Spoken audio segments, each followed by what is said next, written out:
हरः ॐ। ज्ञानसिद्धं तपःसिद्धं सर्वसिद्धं शिवप्रदं स्वयं सिद्धमहं वन्दे सिद्धारूढयतीश्वरम् सिद्धारूढयतीश्वर। आदि में परमोच्च प्रातस्मरणीय श्रोत्रिय ब्रह्मनिष्ठ सच्चिदानंद घन सद्गुरु भगवान के दिव्य चरणारविंद बिंदु में अनंत कोटि दीर्घ दंडवत प्रणाम करते हुए कर्तुम अकर्तुम अन्यथा कर्तुम शक्य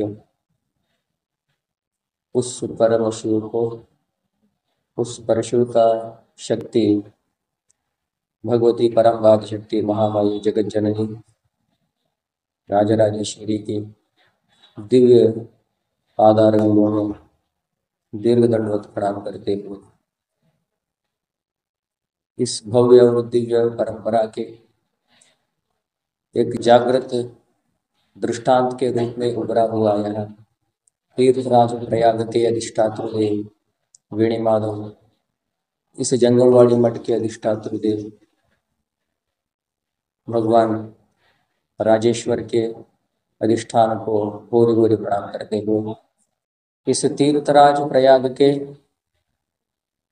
जिनके नाम से इसको तीर्थराज की पदवी आई है, ऐसे माता गंगा, माता यमुना तथा ज्ञानदात्री भगवती सरस्वती के दिव्य सन्निधान को अनंत अनंत प्रणाम करते हुए पंच महापीठों में एक काशी ज्ञान सिंहासन के शाखा मठ तीर्थराज प्रयाग में विद्यमान इस जंगमवाड़ी मठ के तथा काशी ज्ञान सिंहासन के वर्तमान काशी महासन्निधि जी 1008 डॉक्टर चंद्रशेखर शिवाचार्य भगवत पूज्यपाद महासन्निधि जी के अधिष्ठान को अनंत अनंत प्रणाम करते हुए इस महाकुंभ पर्व के निमित्त बहु दिनों से महास्वामी जी के सेवा में उपस्थित हुए छठ स्थल ब्रह्म ओमकार सिद्ध शिवाचार्य स्वामी जी के चरणों में तथा वीरशैव विद्वत संघ के सभी हमारे छात्र वर्ग जिनकी सेवा इस महाकुंभ में अनवरत चल रहा है, उनको तथा बहु वर्षों से इस तीर्थराज प्रयाग में सेवा में रत भोजना मंडली जो मातृ वर्ग है, उनको भी प्रणाम करते हुए बहु सुदूर से आए हुए राजस्थान के भक्तों को, कर्नाटक महाराष्ट्र आंध्र के भक्तों को भी, भक्तिमयी माताओं को भी मैं विनम्र प्रणाम करता हूँ। महास्वामी जी के संकल्प के अनुसार सायं धर्म सभा धर्म गोष्ठी चल रहा है। हम लोग एक विषय को लेकर सायं धर्म गोष्ठी सभा चल रहा है कि कल सुखी व्यक्ति के बारे में विचार किए थे। उस संसार में सुखी कौन है, यह एक यक्ष प्रश्न है। सुख सुनने में बहुत अच्छा है, सुख शब्द जो है ना, सुनने में सभी को आनंद देता है।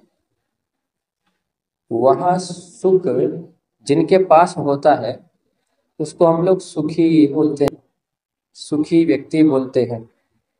जैसे लौकिक में हम लोग शब्द बोलते हैं, लौकिक के सारे वस्तु जिनके पास होंगे, कितना पुण्य किया होगा व्यक्ति। हजारों एकड़ जमीन है, घर जायदाद है, घर के सामने 10-15 गाड़ियां हैं, नौकर चौकर चाकर 100 लोग हैं, दूध मांगने पर खीर देने वाली पत्नी है, बाहर से आने पर पैर दबाने वाले बच्चे हैं, ऐसे व्यक्ति को हम बोलते हैं वाह क्या राजसिक जीवन है इसका, राजा है बोलते हैं। अर्थात ये लौकिक जो सुखी व्यक्ति है उसको हम सुखी जीवन बोलते हैं। लौकिक में ऐसा शब्द होता है। तो दो प्रकार का सुख हो गया, एक लौकिक सुख, एक अलौकिक सुख। दो प्रकार के भी व्यक्ति हो गए। एक लौकिक सुख जिनके पास रहता है वो लौकिक सुखी व्यक्ति, अलौकिक सुख जिनके पास होता है वो अलौकिक सुखी व्यक्ति। ऐसे प्रश्न यक्ष प्रश्न उठने पर महाराष्ट्र में एक बहुत अच्छे महापुरुष हुए हैं, उनका समर्थ रामदास जी, वो एक प्रश्न किए हैं, प्रश्न में उत्तर भी दिए हैं। सुखी कौन है? इतना अच्छा प्रश्न है। जनी सर्व सुखी असा कोण आहे, विचारे मना तुझी शोधनी है। प्रश्न कर रहे हैं, हे मनुष्य, इस संसार में तू अपने शक्ति सामर्थ्य को लगाकर एक व्यक्ति, सुखी व्यक्ति को मेरे सामने ले आकर दिखा। एक भी सुखी व्यक्ति को मेरे सामने ले आकर दिखा, ऐसा प्रश्न कर रहे हैं समर्थ रामदास। आप जानते होंगे शिवाजी महाराज, शिवाजी महाराज के गुरु समर्थ रामदास जी बहुत उच्च कोटि के महापुरुष थे।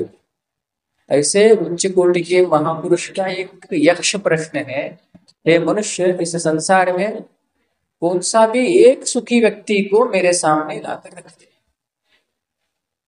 रंग से राजा तक, जीव से इंद्र तक, ब्रह्म देव तक बोलते हैं, शास्त्र तो वहां तक जाते हैं, ब्रह्मलोक पर्यंत। आ ब्रह्म भुवनान लोकान पुनरावर्तिनो अर्जुन। इस संसार से लेकर भूर्भुव स्वः जन तप स्वर्ग ब्रह्मलोक पर्यंत जितने भी लोक हैं वो अंतिम में दुख को देने वाले लोग, वहां से जीव का पता नहीं होता है। यहाँ अत्यंत अतीव पुण्य करके हम लोग स्वर्ग लोक जाते हैं। फिर वहां से पुण्य क्षय होने के पश्चात फिर इस लोक में आना पड़ता है। संसार की सुख तो बहुत दूर छूट गया, अलौकिक और लौकिक के बीच की सुख की बात कर रहे हैं। स्वर्ग तो संसार का सुख नहीं है, स्वर्ग संसार का सुख तो नहीं है, वो तो देव भोग के सुख है। स्वर्ग देवताओं का सुख है। देवताओं का सुख ही काल की परिमिति में आकर क्षीण हो जाता है।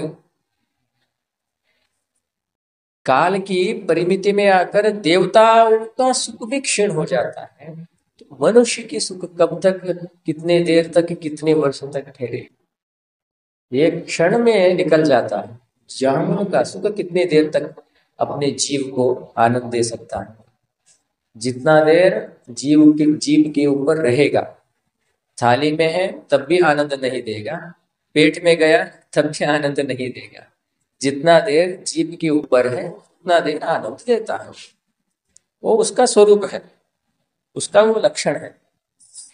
वैसे ही संसार के सारे सुख है, जब तक आप अपने इंद्रियों को उसके तरफ नहीं भेजेंगे तब तक वो आपको पूर्णतः आनंद नहीं दे सकते। ये लौकिक सुख का स्वरूप है। तो इसलिए रामदास जी ने प्रश्न किया। तो वहां ये निर्णय हुआ कि सुख चाहिए तो तीन वस्तुओं को छोड़ना है। सुख चाहिए तो तीन वस्तुओं को छोड़ना है। एक हुआ लोभ, दूसरा हुआ रस, तीसरा हुआ स्नेह। अगर मेरा जीवन सुख से भरना है तो मुझे 3 वस्तुओं को जीवन में धारित करना है। एक, लोभ, लोभ को त्यागना है। दूसरा, रस को, विषयों में हम लोग जो रस को आस्वादन करते हैं उस रस को त्यागना है। तीसरा है स्नेह, क्योंकि लोभ क्या करता है, पाप को बढ़ाता है। लोभ मूलानि पापानि, लोभ पाप का बाप है। लोभ क्या है, पाप का बाप है। पाप कहाँ से उत्पत्ति होता है, तो लोभ के गर्भ से पाप उत्पत्ति होता है। जैसे एक व्यक्ति जन्मा है तो उसके लिए एक बाप तो चाहिए। बाप पिता के बिना कोई वस्तु कोई जीव इस संसार में आ नहीं सकता है।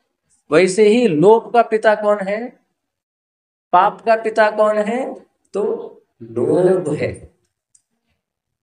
लोभ का अर्थ होता है परद्रव्याकांक्षी। हाँ, दूसरे की द्रव्य के तरफ ही उसका दृष्टि होता है लोभी व्यक्ति का। लोभ जिसके पास रहता है उसको लोभी बोलते हैं। जैसे मेरे पास धन है तो मैं धनी हूं, मेरे पास धन है तो मैं धनी हूं, मेरे पास गुण है तो मैं गुणी हूं, मेरे पास शक्ति है तो मैं शक्तिवान हूं,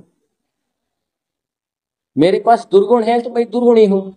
वैसे ही मेरे पास अगर लोभ है तो मैं लोभी व्यक्ति। तो लोभ किसको कहते हैं, जिन व्यक्ति का दृष्टिकोण केवल दूसरे के धन के ऊपर हो, दूसरे के वस्तु के ऊपर हो, दूसरे के आस्ति के ऊपर हो, सती सुत गाड़ी घोड़ा कुछ भी हो, संसार के वस्तु दूसरे के ऊपर ही उसका दृष्टिकोण हो, तो उस व्यक्ति को हम लोभी बोलते हैं। तो ये लोभ क्या करता है, अपने अंदर जो है, अपने वस्तु जो है, अपने धन जो है, अपने अर्थ जो है उसको छुपाता है। पहले काम तो ये करता है। उसको छुपाने के बाद बाहर ढूंढता रहता है। इसलिए आप सुने होंगे चारवाक एक मत है षट शास्त्रों में। चारवाकों का एक अद्भुत सिद्धांत है। चारवाक बोलते हैं मनुष्य जन्म मिला है, पहले भी मिला होगा ये पता नहीं है, आगे मिलेगा इसका भी भरोसा नहीं है। तो क्या करेंगे, अभी अभी इस बार इस जन्म में मुझे मनुष्य शरीर मिला है, आगे मनुष्य शरीर मिलेगा होगा भी कि नहीं ये भी पता नहीं है हमें। तो क्या करना है, इसका पूर्णतः उपयोग करना है।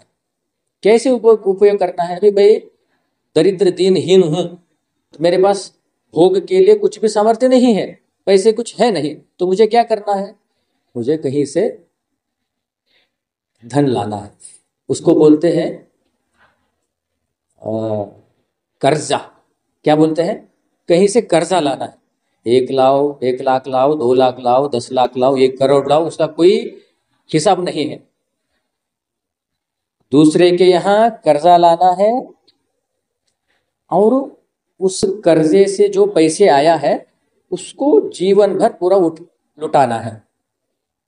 अच्छा ठीक है, दूसरे के यहाँ आप 1 लाख लाए तो पूछने के लिए भी तो आएगा, कुछ भी वस्तु लाए तो पूछने के लिए तो आएगा ना। हम 10,000 किसी को दिए हैं, कोई पूछने आए तो बोल देना कि कल देता, कि बोल देना परसों देता। दे नहीं पाया, मर गया, तो क्या करे, मर गया तो शरीर जाके उसके घर के बाहर रख देना। इसलिए बोलते हैं ऋणम कृत्वा घृतम पिबेत भस्मीभूतस्य देहस्य पुनरागमनम कुतः, बोलते हैं। चार्वाकों का यह स्वभाव है। हाँ, चार्वाक बोलते हैं बस खर्चा करो दूसरे के पैसे से, घूमो दूसरे के पैसे से, खाओ दूसरे के पैसे से, मौज मस्ती करो दूसरे के पैसे से। ओ पैसे देने वाले पूछे तो क्या करो, हाथ फैलाओ। अच्छा, यहाँ हाथ फैला दिए, मर गए तो यमराज पूछे तो अरे यमराज कहाँ है, ये एक ही जीवन है, यमराज कुछ नहीं है। बोलने वाले लोग हैं ये चारवाक लोग। उनको बोलते हैं चारुवाका, इसलिए बोलते हैं ऋणम कृत्वा घृतम पिबेत बोलते हैं। कौन जानता है मर गए तो कौन किसको देखा है? आपको आप देखे हैं क्या? ऐसे बोलते हैं चारवाक लोग। इनको बोलते हैं लोभी व्यक्ति। ये केवल अपने हित के ही बारे में सोचते हैं, अपना ही अच्छा हो जाए बस, दूसरे तो गए भाड़ में, उनके हमसे कोई संबंध नहीं। ये ऐसे लोभी व्यक्ति पाप की पर्वत को खड़े करते हैं। आने वाले जन्म में कीड़े मकोड़े, पशु पक्षी प्राणी, दरिद्रता दीनहीनता, ऐसे योनियों में जाकर पड़ते हैं ये। इसलिए लोभ से जो व्यक्ति निवृत्त हुआ है वो सुख के करीब आ गया। सुखी व्यक्ति कौन है, यही चर्चा कर रहे हैं। जो व्यक्ति लोभ से थोड़ी बहुत भी दूर हुआ तो सुख के नजदीक आया। दूसरा एक है, इसका एक अच्छा दृष्टांत भी है। कोई भिक्षुक था व्यक्ति, आजीवन भर भिक्षा मांगता था। भिक्षा ऐसा मांगता था कि भगवान के नाम से मांगता था। उद्देश्य तो पैसे मिले यही था उसका। जितना पैसे आता था अपनी जगह जहां बैठा था वहां पर गाड़ के पैसे नीचे रखना, उसके ऊपर बैठ जाना, फिर भिक्षा मांगना। बहुत भिक्षा मांगता है, शिव शिव शिव शिव हमेशा रटता है, राम राम राम हमेशा रटता है। तो एक बार प्रसन्न होकर के पूछ तो लो इसको क्या चाहिए। तो भगवान कैलाश में बैठकर ऐसा विचार करके एक दिन प्रातःकाल 5 बजे प्रसन्न होकर सामने आके ठहर गए उस भिक्षुक के सामने। वरम ब्रूहि बोल दिए भगवान शिव, मैं प्रसन्न हूं, तू जो भिक्षा मांग रहा है, तेरी दरिद्रताहीनता को देखकर मुझे बहुत तकलीफ हो रहा है, कुछ वर मांग ले। तो भिक्षुक भिक्षुक ही था, वो संस, संसार के पति आया है, उनको क्या मांगना है वो भी पता नहीं है। तो भिक्षुक ने कहा भगवान ठीक है, आप मुझे वर देना चाहते हैं तो मुझे सुवर्ण की मोहरे दे दीजिए। सुवर्ण की जो मोहरे होते हैं, क्वाइंस होते हैं, वो दे दीजिए। तो भगवान ने एक कंडीशन रखा वहां पर, ठीक है मैं तुम्हें सुवर्ण की मोहरे दूंगा, जो सुवर्ण मोहरे भूमि स्पर्श करेंगे वो भूमिगत हो जाएंगे, तुम्हें नहीं मिल पाएगा। तो भिक्षुक ने सोचा मेरे तपस्या से भगवान प्रसन्न हुए हैं। देखिए विचार कैसा है, मेरे तपस्या से भगवान प्रसन्न हुए हैं, मुझे ही सुवर्ण मोहरे मिलना चाहिए, दूसरे को नहीं मिलना चाहिए। यहाँ लोभ जगा। तो उसने क्या कहा, दूसरे को नहीं मिलना है तो मैं अपनी ही जो झोली है फैला दूं, जितने सुवर्ण के मोहरे मिलते हैं वो मेरे में ही, मेरे झोली में मिल जाएंगे, दूसरे को भी नहीं मिल पाएंगे। वहां एक लोभ जगा। उसके बाद अपनी अपनी झोली को भगवान के सामने फैला दिए, ठीक है मैं दे देता हूं तुम्हें, मैं स्वर्ण के मोहरे दे देता हूं। तो भगवान स्वर्ण की मोहरे देने लगे। झोली भरा, झोली भरते गया, इतना भरा कि उसके हाथ से झोली नीचे जाकर गिर पड़ा, गिर के भूमिगत हो गया। इसका अर्थ क्या है, अगर मेरे स्वार्थ के लिए ही कुछ रखा तो मुझे कभी भी नहीं मिल पाए, दूसरे के लिए हम बांट दिए तो मिलता है। इसलिए एक तो है लोभ हो गया, दूसरा है रस है। रस का अर्थ होता है कि षड रस होते हैं ना, कट्व आम्ल लवण अति उष्ण तीक्ष्ण रुक्ष्ण विदायिना, ये 6 रस है। जीव जो 6 रस को प्राप्त करने वाला होता है। देखने में रस है, सुनने में रस होता है, स्पर्श करने में रस होता है, ये सांसारिक रस है। परंतु इस रस को हटाकर भगवान का एक नाम है, भगवान का एक स्वरूप है, इसको बोलते हैं रसो वै सर। भगवान कैसा है, रस स्वरूप है, वो आध्यात्मिक रस से संपन्न है। भगवान विषय रस से जन्य नहीं है। आप लोग जानते होंगे महापुरुष लोग बिना खाए बैठ जाते हैं, बिना सोए बैठ जाते हैं, बिना पानी पिए बैठ जाते हैं, सालों साल निकल जाता है। हम लोग तो खा के पी के सो के आनंद लेना चाहते हैं, रस लेना चाहते हैं जगत से, परंतु उनको ऐसा क्या अनुभव होता है तो अपने घर बार छोड़ देते हैं, हजारों करोड़ों प्रॉपर्टी छोड़ देते हैं। भगवान बुद्ध चक्रवर्ती राजा थे, उनके साम्राज्य में ऐसे कोई भी सुख की, कोई रस का त्रुटि नहीं था। आज्ञा संकेत बोल करते तो सब कुछ उनके सामने प्रस्तुत हो जाता था, परंतु भगवान बुद्ध को ऐसा कौन सी रस की प्राप्ति हो गई कि सब कुछ छोड़कर पूरा वन वन घट गए। महावीर राजा थे, वो भी छोड़ के गए। ऐसे शास्त्रों में दिव्य पुरुष जो हुए हैं वो सारे अपने लौकिक रस को छोड़कर ही उस रस स्वरूप परमात्मा को प्राप्त किए हैं, क्योंकि परमात्मा का स्वरूप रस है। रसो वै सह। ये दो व्यक्ति हो गए, एक लोभ को छोड़ा तो ईश्वर के नजदीक जाएगा, एक लौकिक रस को छोड़ेगा वो भी ईश्वर के नजदीक जाएगा। तीसरा जो स्नेह है, स्नेह का अर्थ होता है संबंध। संबंध का अर्थ क्या है?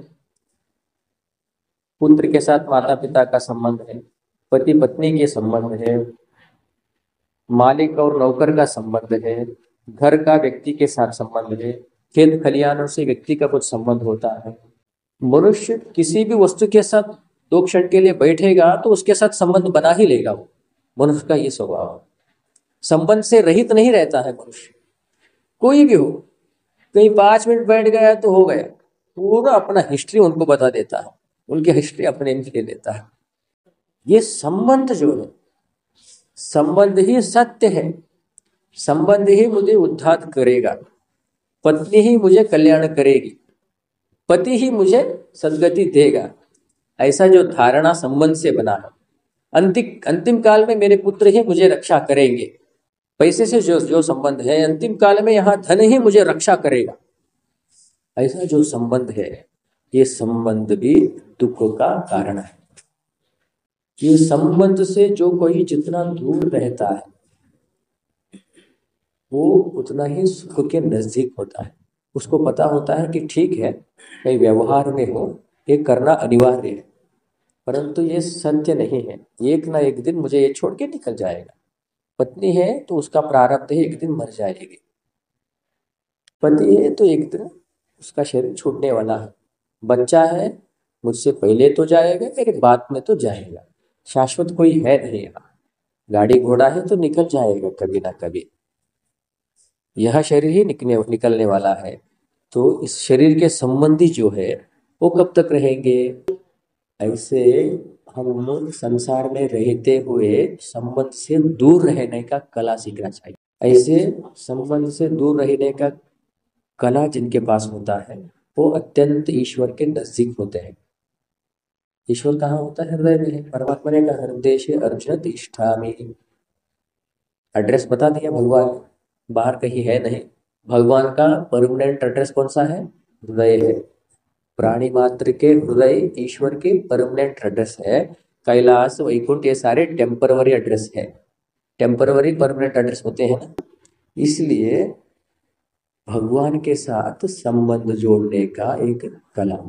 3 हो गए ना, एक लोभ से छुटकारा हुआ तो ईश्वर के साथ संबंध होगा, ईश्वर कहाँ है? अंदर है।